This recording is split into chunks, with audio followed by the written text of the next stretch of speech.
Hey, welcome back to the Guns and Ammo podcast. I'm Eric Poole, editor of Guns and Ammo magazine, here with Jim Tarr, handgun editor, as well as Jack Oller, managing editor, is here to join us. And we're going to talk a little bit about the June issue of Guns and Ammo, which is out now, and it is beautiful. It's got this really neat magenta-looking cover on it, and the Springfield Armory Kuna outfitted with a Banish 9 suppressor here, 9K. 9K. Really good looking suppressor on there. Fits the profile of the pistol perfect. Beautiful is really like the best term. And I think, I'd like to call out, we have some of the best photographers in the business. Mark Fingar does some of the most incredible photography, especially for our covers. And then our staff photographer, Mike Anschutz, both of those guys are incredibly talented. And, they're the reason the magazine looks as good as it does, because they get such high quality photography. Well, you can't name drop without also mentioning we got Alfredo Rico, Yamil Swede. Now, Alfredo, he pulls double duty too, kind of like Mark. Mark's been writing a few of the suppressor reviews lately, but we've also got Alfredo Rico, who's done a marvelous job contributing articles. Now, he's out in California, so he takes care of a lot of California legal topics for us, but he's also a master of air guns. So thank you to both Yamil and Alfredo Rico. So they're also, you're right. We've got great photography. Even Jim, every now and then you submit the occasional range photo that turns out pretty nice. So, we've got a pretty talented team. I am a writer who's been forced to learn how to take bare minimum level photos for my articles. So I struggle along. Well, hey, what's not bare minimum is this issue's cover story, that Springfield Armory Kuna, and it is a hot topic online. I'm seeing a lot of chatter about it, but of course we've been working on this actually for years, and I'm going to go back in time. In 2022, or maybe in 2021, I joined a small delegation, the first media group to ever be invited to HS Product in Croatia, and we got to tour the factory, got to see some prototypes of this gun and shoot them at the range, and it was a blast. Also saw some select fire versions, which were pretty fun as well. This is an excellent platform. But Springfield Armory, of course, tuned things up in a couple of years, as you imagine. Jim, tell us a little bit about your story, because honestly, that's where it picks up. Well, things are fascinating me because, I find out that I'm going to be reviewing a gun. It's the Springfield Armory Kuna. I don't know anything about it, and I figure, okay, it's super secret, so there's not going to be anything online, but I'm going to check. And before the actual announcement of this gun was released, if you Googled Springfield Armory Kuna, you found out that HS Product and Springfield Armory sold a 40 caliber select fire SMG version of this gun to the Sao Paulo State Police in Brazil, which I learned something new. I found out that Brazil was one of the few countries in the world outside of the US that actually is a big fan of the 40 Smith & Wesson cartridge. Who knew? And they've tweaked it a little bit, but the version that HS Product and Springfield Armory have introduced to the US, when I first got it, I was looking at it, I was like, but the more I handled it, the more I shot it, the more I looked at it, the more I looked at the features, the more I realized that they did everything right on this thing. The controls are all bilateral controls. It's got a good trigger. I've got one here. Let me pull it out. It's a you know what the looks are. You either love it or you hate it, but it's got a polymer lower. The serialized part is the extruded aluminum top end. Got a 6-inch barrel. It's got the comp on the front. Comes with a side folding brace from Strike Industries. Let me. There we go. That is rock solid. Rock solid. On both sides, it's got QD socket. It takes AR pattern pistol grips. Trigger pulls on these things are a little long, but they're smooth and they're only about 5 pounds. It is not a straight blowback. It is a roller delayed blowback. I shot this side by side with a Springfield Armory straight blowback 9mm AR that weighed 10 ounces more, and this had less recoil. It's very soft shooting. Hey, let me pause you there for a minute, okay?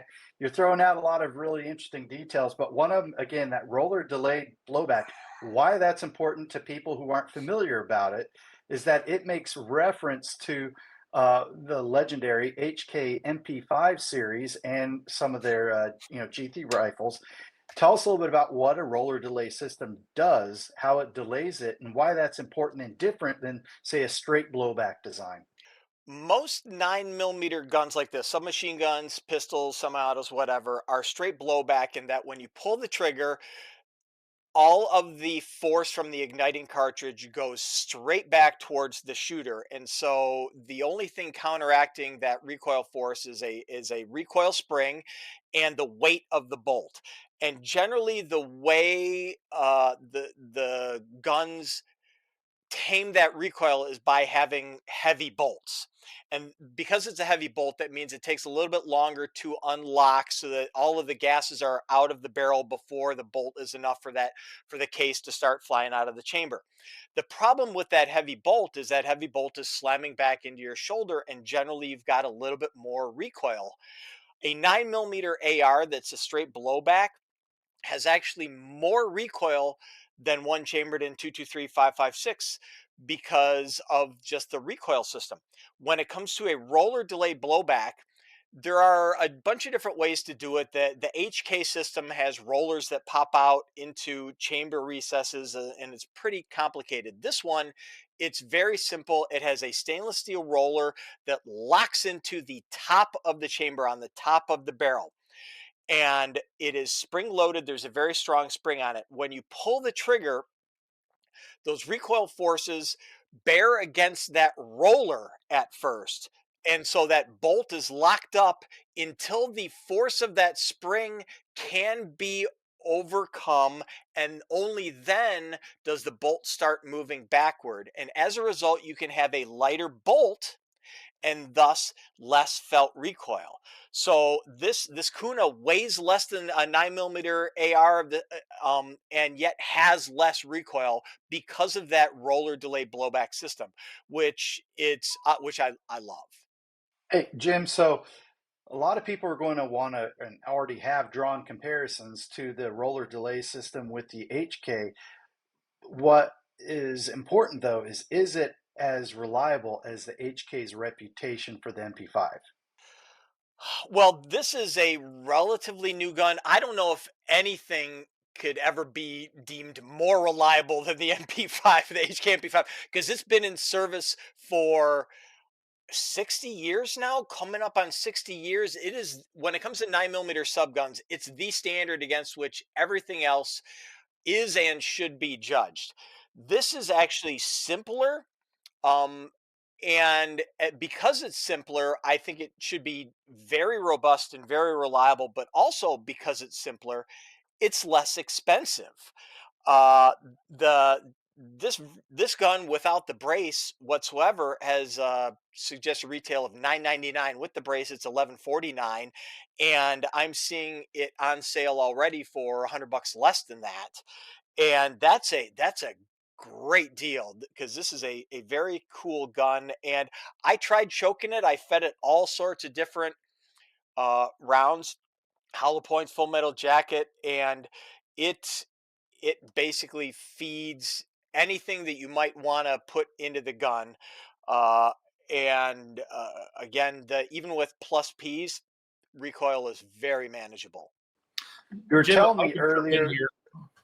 sorry, Jim, you were telling me earlier though that one of your favorite features on this thing uh, isn't necessarily obvious, and you're pointing to the sights. Right. Okay. Well, throw me up into full screen, and it's one of those things where I talk about how they really spent a lot of attention to small details. So this gun, like this, has emergency sights. The rear sight has a white notch, very similar to what you'll see on Springfield Armory pistols, like the Hellcat or whatever. And the front sight has a white square, and that's the emergency sights that you can run. That they're there all the time.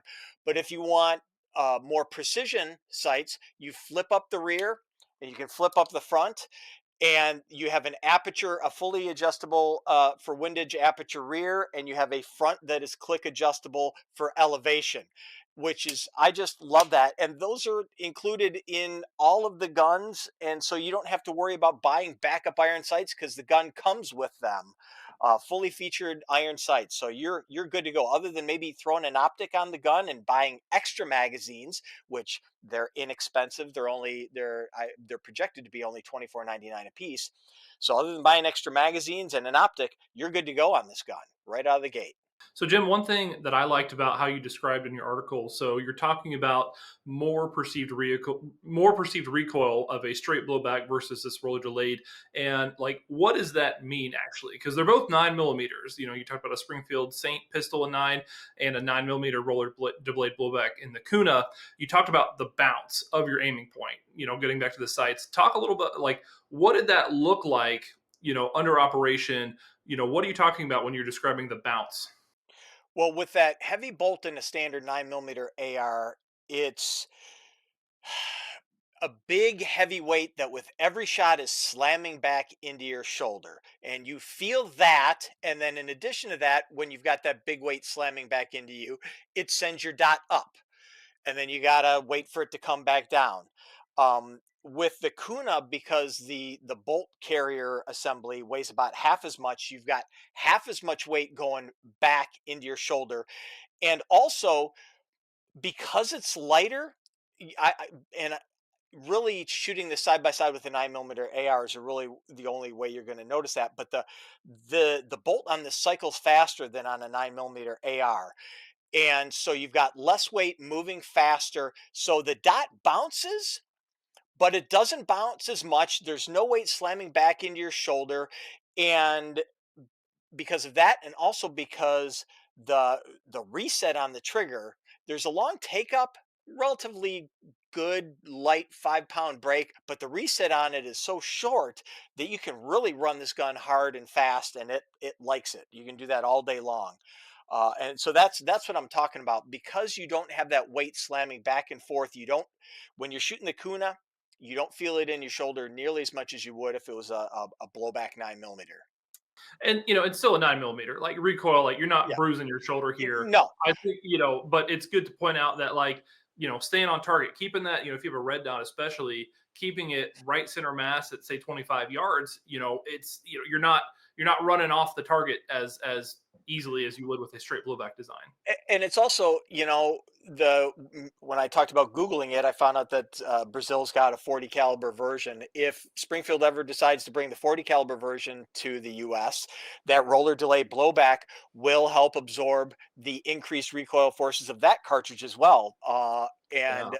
I'm not a big, opinion. yeah, and which it's just a win-win right there for everybody. So this is All right. one of those unexpected guns that that would just is a home run, and once people get their hands on it, they're going to see that. I'm going to move us through the pages of Guns and Ammo's issue, if you will. And we're going to go right on. Hey, in addition to several other features and columns, we've got Jack Oller. You wrote the Savage Stance XR. Tell us a little bit about what makes this different than the original stance, and what do people have to be excited about looking to read this? Yeah, so Savage Arms, as I write in my article, I said they have a limited yet remarkable history with handguns. They're very well known for their extensive rifle lineup, and famously in 1907 they threw in the Savage Model 1907 pistol, and then it was almost 100 years later when they got back into the the pistol game here. They launched the Stance, solid pistol, and the XR is their updated model here. Basically, what they did is they looked at the market. They saw, what do people want? Well, we want red dots on our concealed carry pistols. I want a small wheel in the front for a compact, white light, and then they just really improved the magazine capacity as well. And so they got the magazine capacity up to really what is expected now, which is about 15 rounds. So they've got a flush fit 13 round, and then you have that extended 15 round magazine. And what really is cool to me about the new Stance XR is their optic mounting system. It is utterly clever. So if you look at the back of the unit, it's hard to show on camera here, there's a little set screw. And when you push that in place, you're actually able to fully remove the red dot sight without unscrewing it from the plate. The whole slide plate removes. You can pop that off quickly. And what I really like about that is that, you know, you go to the range, you start out, you train with your red dot sight. Guess what? It's still important to practice with your pistol's iron sights. You can remove the red dot very quickly, do some practice with your iron sights, and then put it back on in seconds, and your zero is essentially going to be right there. Maybe a quick, you know, final last round to confirm your red dot is still on, but it's one of the most clever mounting interfaces for the subcompact, optic systems on a pistol. So they did a wonderful job. Price point is fantastic. You know, there's a number of different models available. The one we reviewed for this issue had the Crimson Trace CTS-1500 red dot sight. Comes with the package, but they do have just standard optics ready that, you know, you go pick out your own red dot. But, you know, you're looking in the $500 range. And so you have a pistol that is very affordable, actually made in the United States. And I see it as a great backpack gun. The one thing people noted is the trigger's on the heavy side, but if you were going to conceal carry that and you're very hyper safety conscious, you know, a heavy trigger near, as I say in the article, near the crown jewels is not necessarily the worst thing in the world. So, and it has a manual safety as well. So, some people, they really want that soft trigger, but there's something to be said for, a little bit of extra safety. So it's still very shootable. I really like the grip, and it's a nice package that, you know, Savage puts together a really, really nice packages. You look at their rifle lineup, they do that well. You've got all sorts of different, complete packages, if you will, that they offer. And that's what they've done with handguns. And now, you know, handguns, rifles, shotguns, yeah, that's something cool about Savage, is that they truly are a one-stop shop now. You can get one of everything from Savage if you so choose. Well, talking about a one-stop shop, complete package, I'm bringing it back to our issue of Guns and Ammo magazine. This June issue has everything. We've got a review, a Proofhouse this month on the Benelli 828U in 20 gauge, which was incredible. It starts all the way in Urbino, Italy on a pheasant hunt, brought it all the way back here. It's an incredible gun, a great value. And there's also the World War II Snipers series, Part 4, introduces the Springfield Armory model 1903 A4, the American sniper rifle, and tells you a little bit about the story. Was it as accurate, reliable, as easy to use, as easy to engage targets out to 500 yards versus the Mauser K98K ZF39, or the Mosin Nagant 9130 PU, or the British Enfield No. 4 Mark T? Well, you've just got to read this issue of Guns and Ammo to kind of find answers to those questions. But thank you guys for coming on, talking a little bit about the assignments you guys had. Appreciate it. And be sure to pick up a copy of the June issue of Guns and Ammo magazine on newsstands now.